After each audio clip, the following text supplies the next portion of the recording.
Welcome to Wealth Made Simple with Shaz, where you'll learn how to master your money through business, property, and tax-saving strategies. Your host has collectively helped his clients make tens of millions of pounds in additional profits through these strategic approaches to business. Introducing Shaz Nawaz, an award-winning chartered accountant, property tax expert, entrepreneur, and property investor. This week on Wealth Made Simple, I am going to cover two aspects which I think are very important. So a few weeks ago, Karen and I did an episode on goal setting. And with the best intentions in the world, we all set goals with a plan to obviously execute them. But seldom do they all get executed efficiently. And taking action is by far one of the hardest things. And having an action plan and having a way to make sure that you implement what you intend to do is important.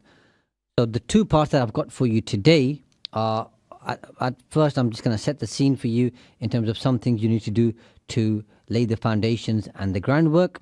And the second part is I will share with you actionable steps and tips for you to use. And I'm pretty confident you'll have at least 2 or 3 from this thorough and comprehensive list that I'm going to share with you to implement. And this will, I have confidence that it will help you take more action than you are at the moment. And if you're obviously an action taker and you get all your stuff done, feel free to get in touch and share with me what you're doing and how you make it work. Because I don't have all the answers.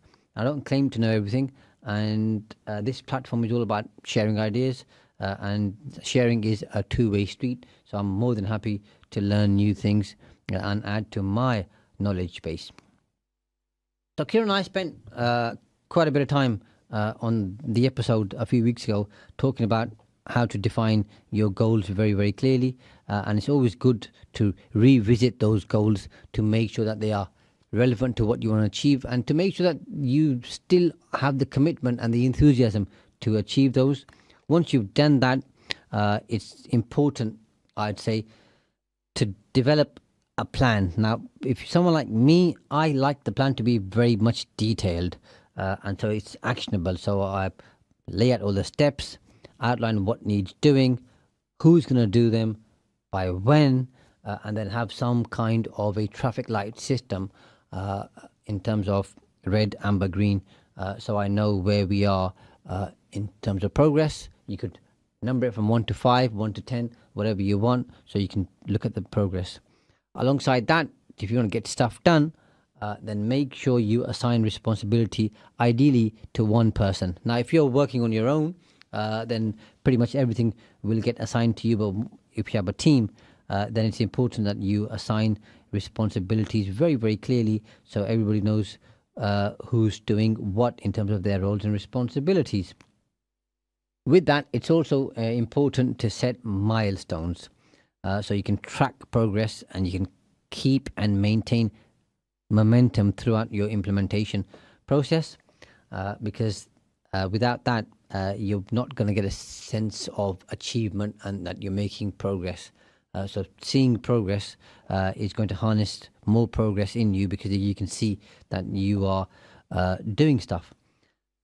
Alongside that, I think it's incredibly important, and this is a step that people tend to miss because sometimes we underestimate the difficulty of a particular task or the amount of time it's going to take, or we overestimate our own abilities. And therefore, it's important that you allocate the right amount of resource to make sure that things get done. Now, resource isn't just about people and time. It could also be about budgets. It could be about tools, software, other resources that you need to get the job done. And I always overestimate the resource we need, because then if we need less, we've done well, we're fine. We're under budget, so to speak. And I think that's important. Moving on from there, I think it's also important to look at where the risk is in terms of what could go wrong, what may not get done, and then come up with a backup plan to ensure that you remain proactive. The next bit, which again I think is important, is to make sure you have a plan and a tool or system to regularly monitor.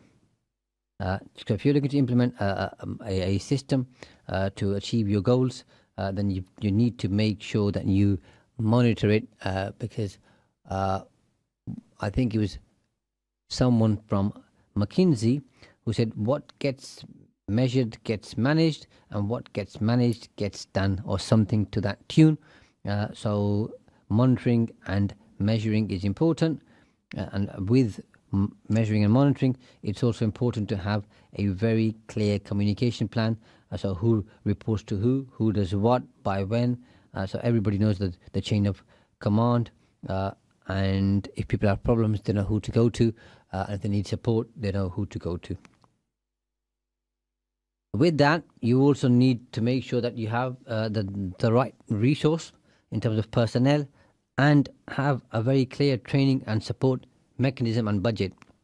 And this is where usually people tend to cut corners, because, like I said earlier, they either underestimate the challenge of the task, or they end up thinking about their own expertise and they think they can overachieve. And both those aren't good, because they lead to things not getting done. And if you're anything like me, once something slips, there's a tendency to allow it to slip even further, and before you know it, it kind of falls off your radar, or you lose the enthusiasm, and then what you plan to do and you intended to do doesn't get done. So make sure that you have a training and support mechanism in your plan, and with that, also make sure that there's a clear feedback loop, so that people can feedback progress, they can feedback when they need support, they can feedback problems, challenges, issues, call them what you like without getting into the semantics of the whole thing. But you need to make sure that there is a clear feedback channel. And very importantly, as we're kind of setting the roadmap here, is make sure that your plan has some slack in it. And I'm a sucker for having deadlines, because that's the only way that I find things get done.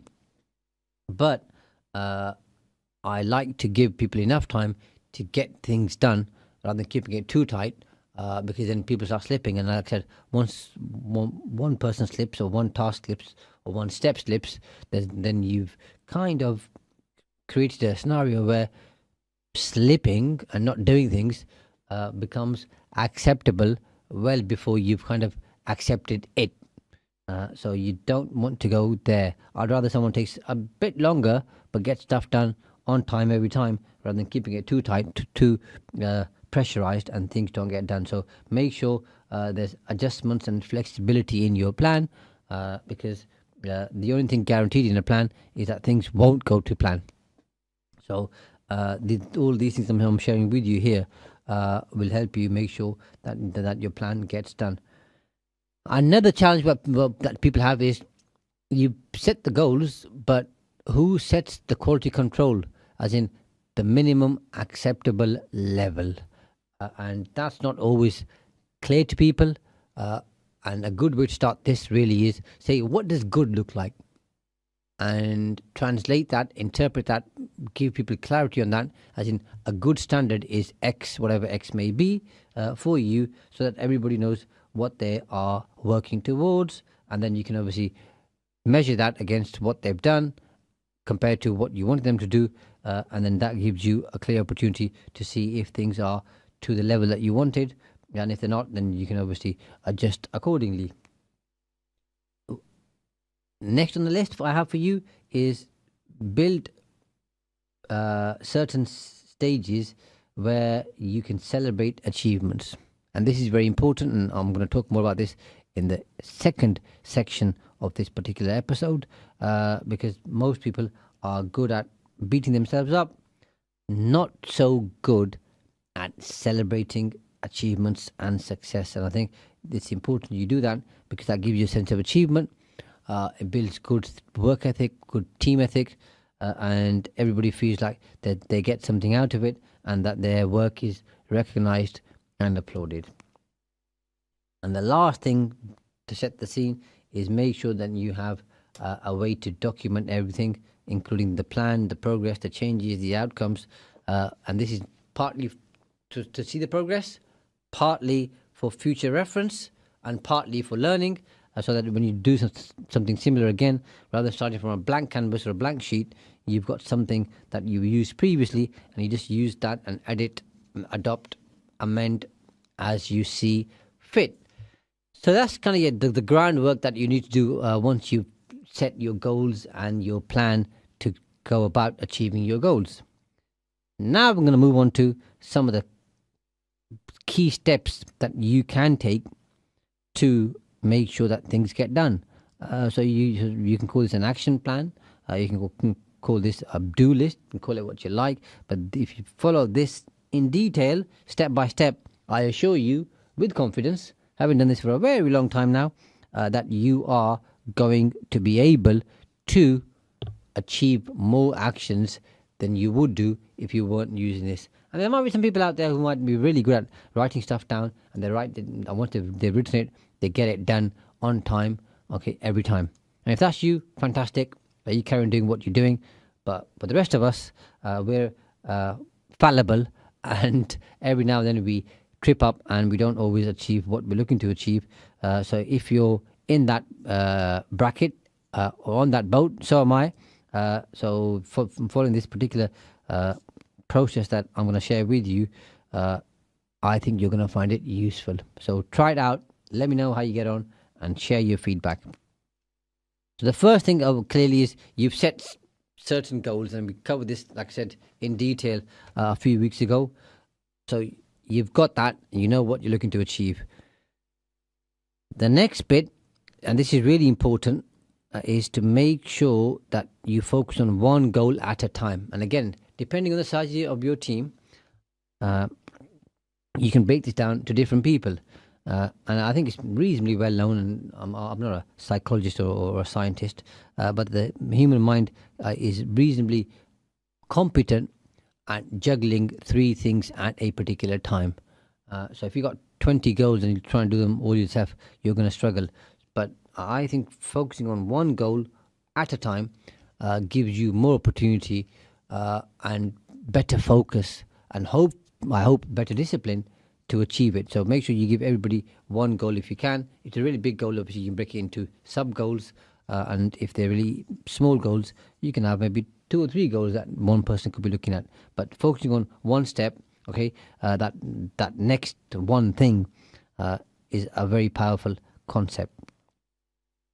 Once you've done that, then I think it's time well spent to understand all aspects of your goal, listing out all the different actions that need to take place with the timeline. If you don't have a timeline, then things don't get done within time, and then there can be a tendency to slip with the best intentions in the world. So research how best to go about achieving your goal, and also break it down into baby steps, actionable steps, because those actionable steps give you transparency, they give you visibility, they give you accountability, and they give you a roadmap to achieve the things that you're looking to achieve. And this is incredibly important because those baby steps are usually achievable and give you direction. And as I said earlier, make sure that you create a detailed timeline laying out each step, who does what, when, how. And I've done this for a very long time now. And I'm not saying I'm perfect, far from it, but we as in my team, you have a pretty good track record in terms of making sure that we achieve the tasks that we set out. And that obviously comes through many years of experience and many years of not achieving things, by the way. And then you go out there and you try and learn, how do I make sure I get stuff done? And some of it's experience, some of it's obviously mentoring, coaching, some of it's learning things from other people, sharing ideas, picking up ideas, reading stuff, consuming information, okay? And that all of that should help you get better at achieving your goals. As I said in the first part of this particular episode, is you need to allocate the necessary resources, and I always over allocate, because if I over allocate and we need less resource, we're okay. If I under resource, there's more pressure, more likely things won't get done, more likely that the quality might slip, we might create something inferior, and all of those things are not good. So under promise, over deliver, and with that, make sure you allocate more resource. Now, you've got your action plan, your goals, you've broken it down into smaller goals or sub goals. You've now allocated them to your team members.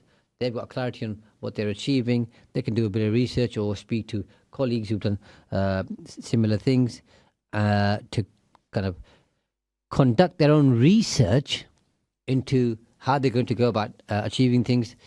You've broken it down for them or with them in terms of actionable steps. And usually I don't do this step for people because then it becomes a bit too autocratic. I allow people to go away, think about it, brainstorm, talk to other team members, come up with their own action plan, share it with me. I'll then obviously share my own take on that in terms of my own experience, or I'll ask a few searching questions just to make sure that they've thought about things reasonably thoroughly, and that they understand the action steps that they have created. And then obviously you'll have your timeline of what gets done, and you can then prioritize tasks. And prioritizing tasks is incredibly important, and obviously you decide what takes priority. There are loads of different things out there that help you prioritize. Dr. Stephen Covey has got a particular good system and a good matrix in terms of urgent, important tasks. I'm not going to go into that too much because that's his thing, but there's plenty of information available online and in his books to help you focus on that.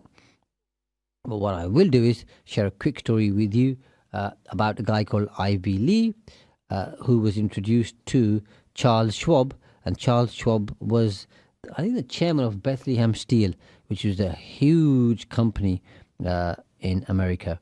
And he was introduced to Charles Schwab by, I think, David Rockefeller or someone of that particular ilk and magnitude. And I don't quite remember who. In fact, I think it was Andrew Carnegie. Andrew Carnegie introduced Ivy Lee to Charles Schwab, and Ivy meets Charles, and Charles says, I'm looking to be a bit more focused. And Ivy Lee says, and by the way, Charles was not a big fan of management consultants and people coming in to telling him what to do, because he was very successful and he knew what he was talking about. Anyhow, Ivy said, let me share one small thing that I think you can do every single day, and this will help you achieve your goals, okay, and your action plan more frequently and more often than not. And he said, you do what he calls a prioritize and a reprioritize list. So when you start, list out 3 priorities for the day, or for the hour, or for half a day, or for the week, whatever works for you. Let's just call it for the day. And then you list task 1, 2, 3. 1 being the most important. So you do that. Once you've done that, then you add a 4th item or a 4th action if you have one. And then you look at point 2, 3, and 4. And then you reprioritize depending on what is the main priority there. Just because task 2 seemed like the second most important priority, maybe the 4th one, okay, is more important now, or the one that you listed 3rd, okay, has become more important and urgent. So you reprioritize, you do that, so on and so forth. But you only have 3 at any one time, so you prioritize and reprioritize and keep your focus. And then once he gave Charles this advice, Charles said, how much do I owe you? And I said, implement it, I think for 6 months or a year or something like that. And then depending on how much value you get, You can pay me later. And as legend has it, Charles Schwab, I think, sent Ivy Lee a check for $25,000 or something like that. Remember, this is around the early 1900s. So $25,000 was a huge amount of money in those days. And because Charles had used this particular very simple system, remember, simplicity is what works. Trying to make things complicated doesn't usually work too well. Keep it simple, or at least simplify it. So it doesn't have to be simple, but simplify it the best that you can. And Charles changed the way he did things by using this priority, repriority list. And like I said, gave Ivy Lee a significant amount of money. So make sure you prioritize. Make sure you've got clear deadlines so everybody knows what they're working towards, because that's incredibly important. Without a deadline, nothing ever gets done, in my experience. And if you look at your own life, pretty much everything has a deadline to some extent. From the time we go to school and we do homework and we have exams, so on and so forth, pretty much everything that gets done usually gets done because it has some kind of a defined deadline. With that, make sure that you regularly track your progress. And breaking things down into actionable steps, which you've already done, and I've shared that with you, allows you to then have a timeline and then look at progress. And when things don't work well, I mean, don't beat yourself up or beat other people up. I'm just a fan of saying, okay, autopsy without blame. If something that hasn't been done, why isn't it done? Do we not have the necessary resources or the training and support, okay, available? Was the responsibility not assigned correctly or to the right person? Was it not communicated properly? Did it not have the right support structure in place? Or did something else come up, another project or something else that happened, which can be used as a valid reason for not being on track? And like I said, if you've allocated or over allocated resource, this should not happen very often, because you've got more resource than is needed, and therefore you'll be able to achieve the tasks.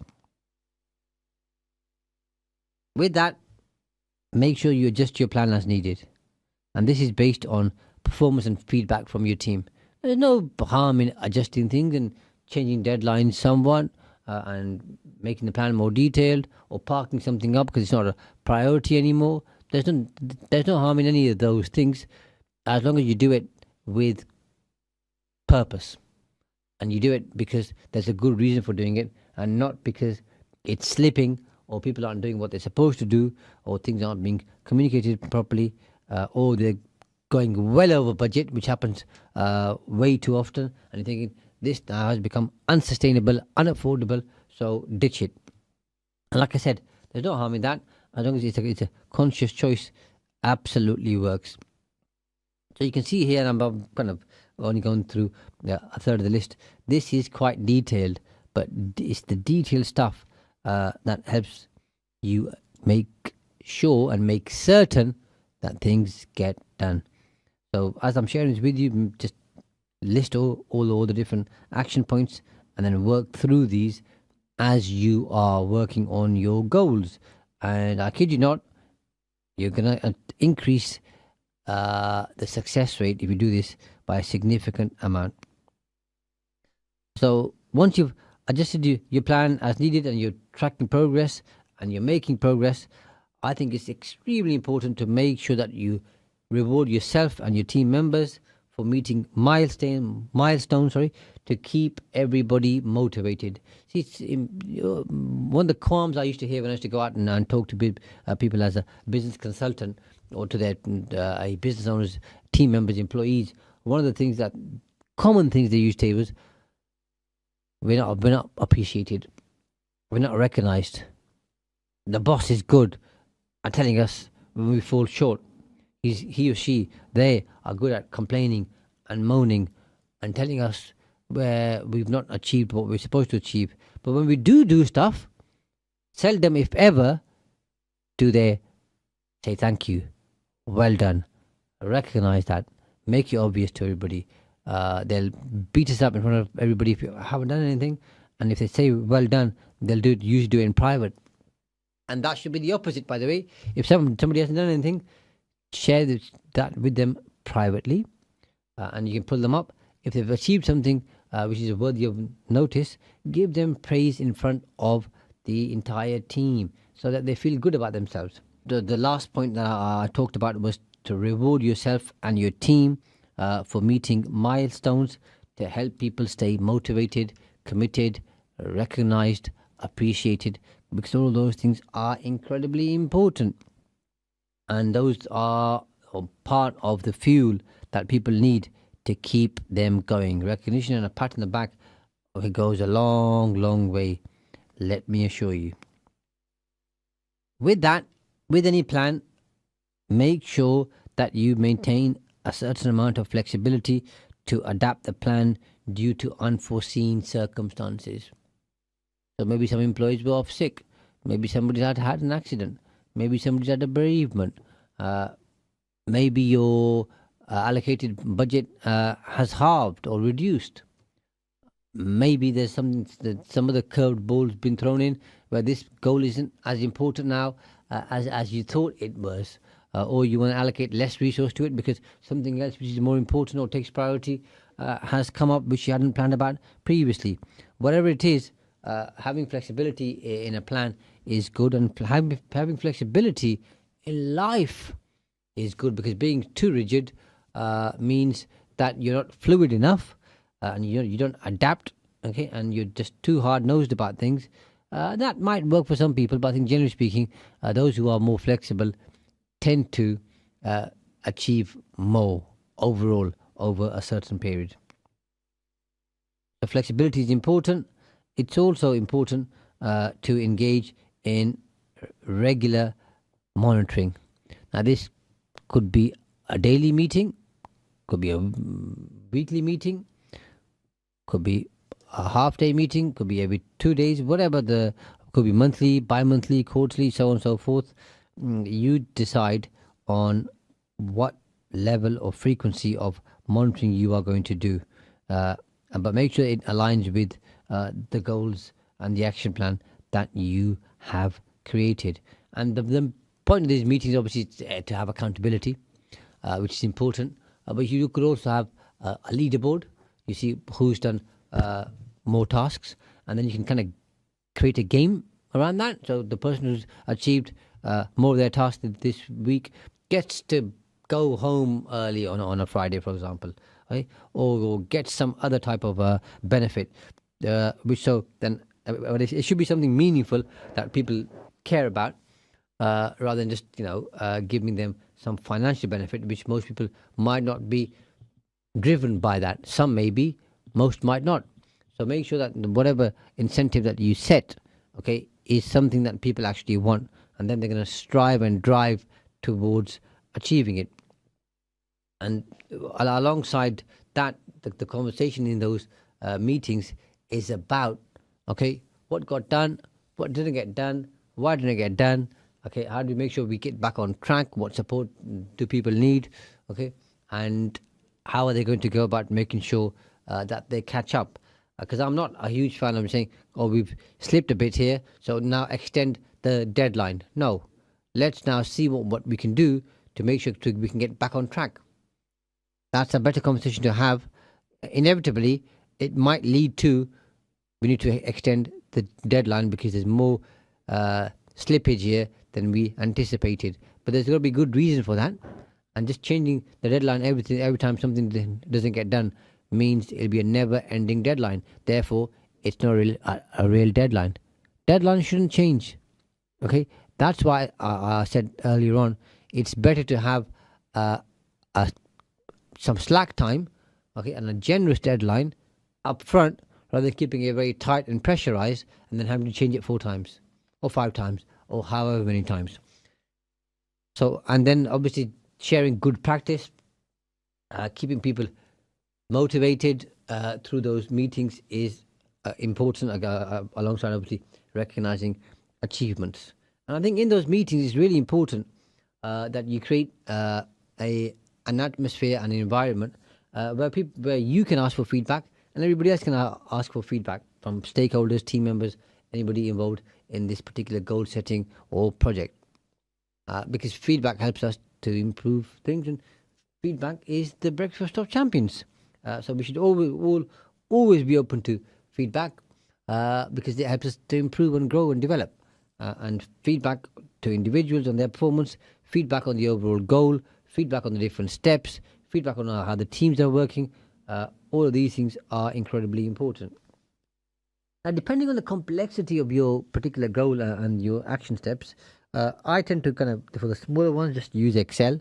I just find it easier. You can have a Word document. You can have it on a whiteboard, for example.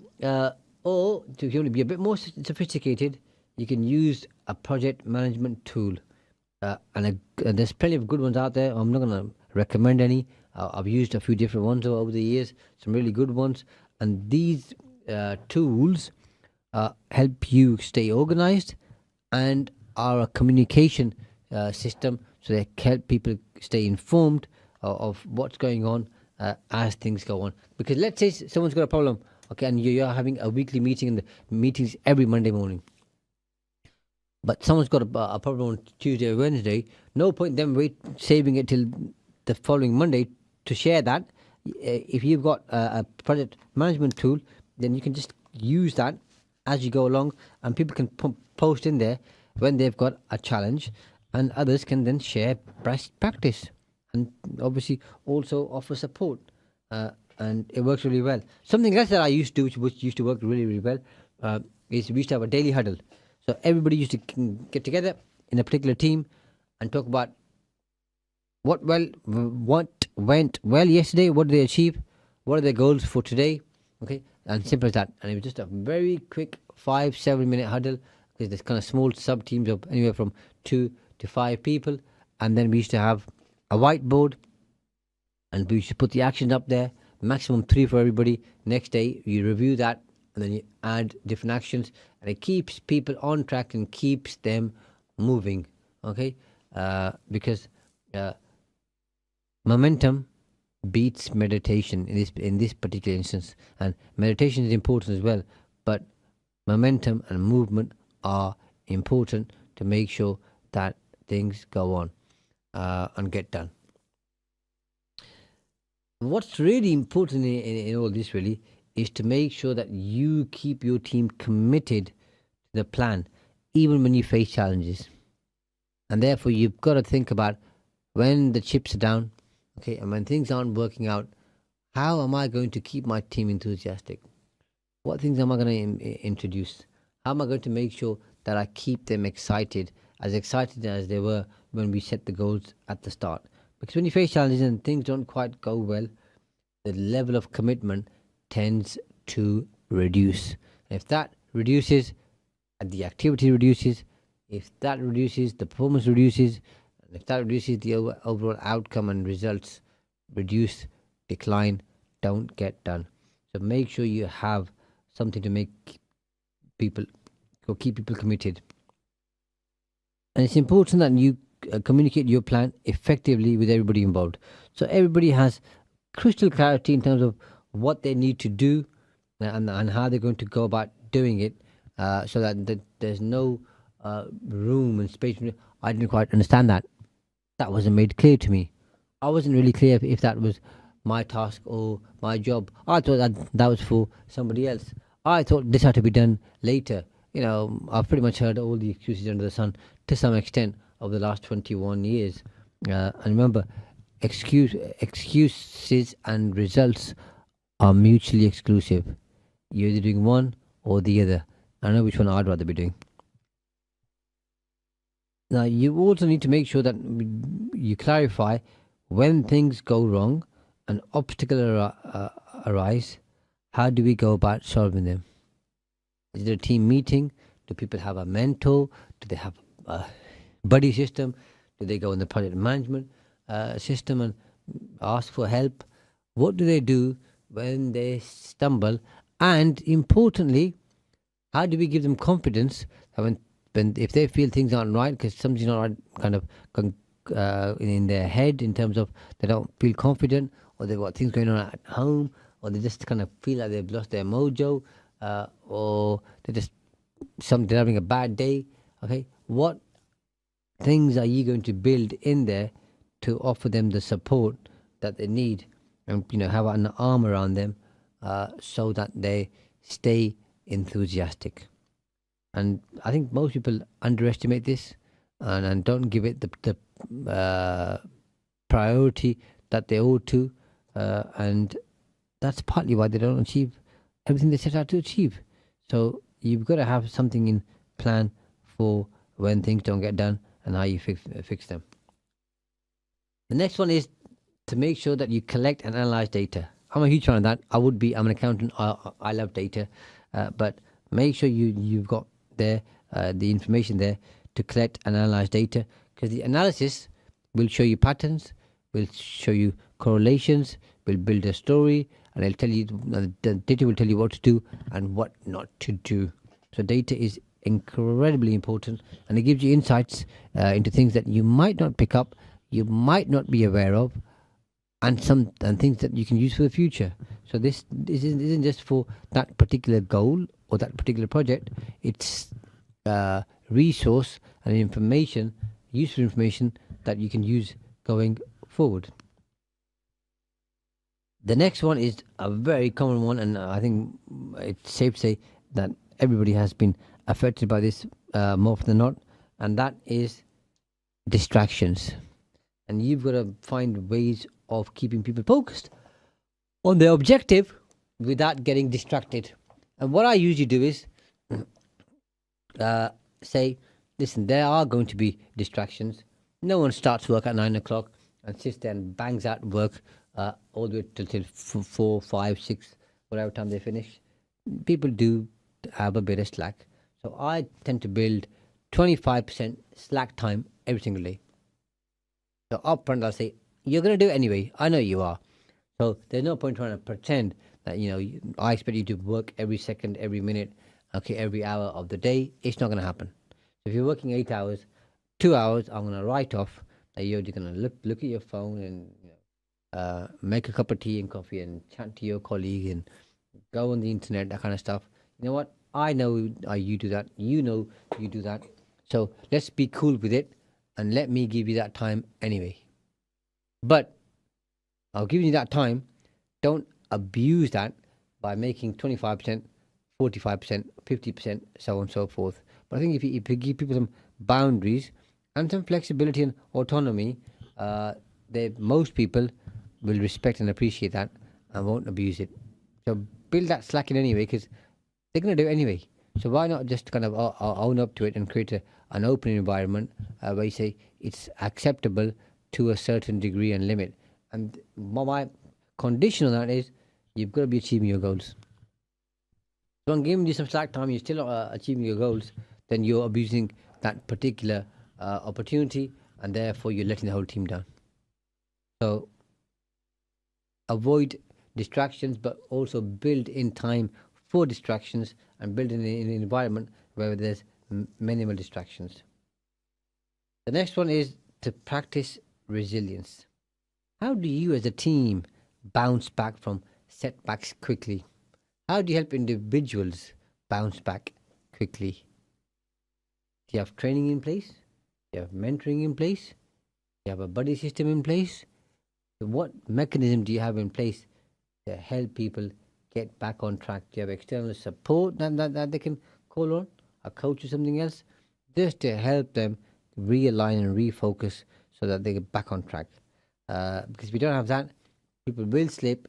If you don't have the necessary support mechanism, then they're likely to slip again and slip regularly. The next one is, I think it's really important, incredibly important, that you build an environment where your team members can openly seek support. So it's a supportive environment where they can go to their peers or their seniors, superiors, team leads, supervisors, so on and so forth. Say, I've got an issue here. How do I go around it? I've thought about it, and here's the 2 or 3 things that I could do. but I'm not sure which one's going to be the most important, or whether there's something that I'm missing. So build that within your team, so people have confidence that they can go out to their team members or peers or colleagues, seek support, because we all need support. We all have good days and bad days. We all have other things going on in our lives, which sometimes tend to take our focus away. We all have periods where we're not we we lose that kind of extra 5% that we're giving it, because it's just become mundane. And maybe just maybe the tasks that, or the activity that you gave somebody, maybe that's not their strength. Maybe you want them to try something and it isn't quite right for them. Take them off it. Move them somewhere else, because you're just going to relieve the burden. And they're going to appreciate the fact that you recognized this was something that they either don't like doing, or maybe don't have the expertise or don't have the enthusiasm, and they've tried their best and they've given it a go and it isn't quite working out. So best say, okay, let's move you elsewhere and get somebody else to come in here, so that the whole thing keeps moving. Movement and momentum, as I've said a couple of times before, are important. You've also got to make sure that you reflect on your progress, and everybody in your team reflects, and hear them out, okay, and see how what language they use, how they're talking about, okay, what they're reflecting on. Is it positive, negative? Is it enthusiastic? Is it all doom and gloom? Is it all about them moaning about where the goal, or the level of work, or the lack of support, or the lack of training, or the lack of resource, so on and so forth? Hear them out, okay, reflecting on the progress, and then do some things to address their concerns. Otherwise, if you don't do anything, they say, well, we had all this time talking about why we think things aren't working out, and the boss, the governor, the gaffer just wasn't interested. And if you're interested, you listen, and then you yourself reflect and make certain changes. And the last one here, and this is number 25, by the way, in case you're keeping count, is celebrate your success at the end of the project, okay, or the goal, so that everybody feels like it was worth it. So this celebration is a collective, as a team, going out for a meal, or going to watch a sporting event, or going for a day out, or just going to a spa, or whatever works. Again, you ask your team members what they prefer, and then build things within that. But celebrate success that way, and then obviously also celebrate success by joining some of the spoil by sharing some of the spoils. Because if everybody gets some financial benefit alongside other benefits, then you're creating a platform where everybody benefits. So they are doing the hard work, and it's my inherent belief they ought to be rightfully rewarded for that. But also, okay, they should get something on top as an incentive or a bonus, so that they can see that they also benefited personally. And I know some might say, oh, well, I'll pay them a salary to do that. Well, how's that plan working out for you? Just because you're paying a salary doesn't mean people do everything that they're supposed to on time, every time. So build something extra to help people, okay, understand that you recognize when they are doing a good job. So that's my list for you. But obviously, if you haven't set goals, it's never too late. And I'm not a big fan of saying, oh, let's set goals just because it's January. No. Set goals when goals are needed. And if that happens to be May, then be it May or August or September or whatever. And I don't think, sitting there once a year after Christmas when you're bored, and you've got 2 or 3 days to go to work, say, let me sit here and set my goals for the following year. I mean, it's an opportune time, and most people do it then. But I don't think it's the be-all, end-all to do it then. You do it when you feel it's right, and cultivate and create an environment where people can okay, feel like that they are making a difference. Because if you don't, as all of us know, as human beings, we tend to get bored pretty quickly. We tend to get distracted very quickly. We tend to think the grass is greener on the other side or elsewhere, and the grass is seldom green anywhere else. Okay, it's just we don't tend to recognize the green grass that we have, because we just camouflage that, okay, with our own perception, in terms of what we think is happening, and that is usually isn't a very good place to be. And of course, with the best intention in the world, setting any goals and then not doing the action is guaranteed to reach or to end in failure. So why would you do that? Why would you spend so much time setting your goals, creating your goals, okay, and being excited about them, but then not having a clear, okay, defined process like the one I've shared with you, with this 25-step, okay, process. And remember, the step one was to actually set the goal. Step two was focus on the goal, on one goal at a time. And number 25 was celebrating success when a goal is achieved. So make sure you have some mechanism there to help you succeed more often than you fail. But if you don't have this, and when I never had this, I used to achieve less. Having had this now, and having a process, I achieve more, because you can see here, it helps you to realign things. It helps you with accountability. It gives you visibility. You have a support mechanism. People can ask questions. There's clear deadlines. You're tracking your process. Okay, you're using tools out there which increase your likelihood of success. You're communicating things properly. You're gathering information and analyzing it, and using that data to make better decisions.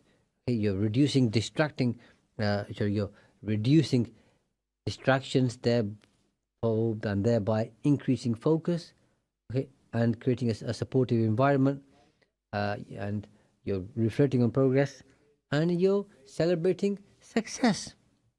So this pretty much is, I think, the roadmap, the detailed roadmap, which will help you to achieve your goals more often. And obviously the acid test is for you to go away, set some goals, or if you already set them, use this, okay, to create a very clear plan to go about achieving your goals. And I'd be delighted to hear from you at some point in the future. You say, Shaz, I tried it out, and either this didn't work, which I'm telling you it will work, because it's a tried, tested, trusted process that are built over time. But if it didn't work for you, okay, I'll be keen to hear why you think it didn't work, and then that gives me something to do in terms of, I'll then give you input to share with you how I think you can improve it. But if you do it, I'm pretty certain, okay, I'll bet my bottom dollar that if you follow this, you will achieve more. How much more, I don't know, because I don't know you, and I don't know how you work. But what I know is you'll achieve more. And if you do this for 3 months, and then you reflect and compare those 3 months to the previous 3 months, or the previous 3 years, if you like, you'll see that you achieved more, because you had a process. And processes are powerful. So I hope you find that useful.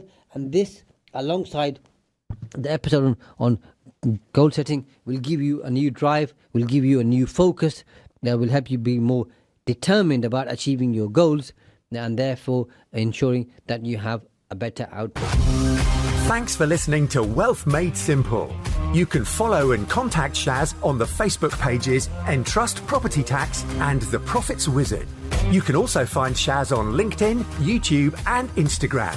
Alternatively, email him at shaz@aa-accountants.co.uk. Build your wealth by mastering money.